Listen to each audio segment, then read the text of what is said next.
question of the schedule with the Mets. Noah Syndergaard not happy about it. Did you hear about it from the Mets about playing a night game and then having a home opener early in the afternoon and one of the players having to take a drug test to keep the team held up for an hour? Yeah, look, I mean, obviously, we like to be sensitive to travel concerns. Our players play a really tough schedule, right? 162 times and now 187 days.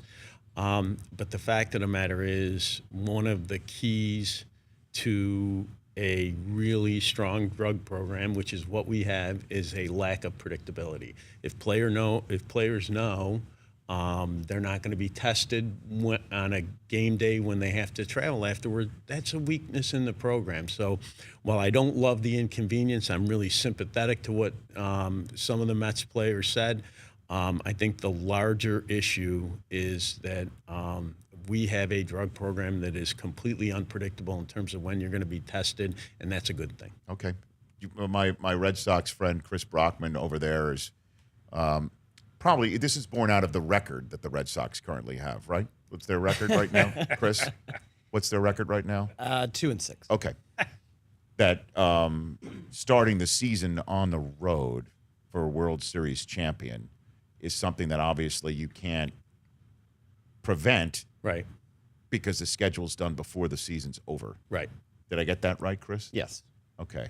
So on behalf of Red Sox fans, what about the idea about creating a schedule after the season's over? Well, we have an obligation under the collective bargaining agreement to give a schedule to the Players Association in July, right, to give them an opportunity to comment on it and get it in place. Secondly, the clubs like to sell against it, right? They don't want to wait until who the World Series champ is. And it's interesting. Everybody looks at our schedule and they say, oh, you should do this, you should do that. Well, another consideration, right, is Boston is a cold weather city. They started on the road where it was warmer, and they will open at home where hopefully they've had another week and a half for it to heat up. So, there's just a lot of considerations that go into who starts where. So it's climate change, Chris. Okay. I understand. But part of my point is that other sports, the NFL and the NBA in particular, have done a great job making the opening night of the season with their respective champions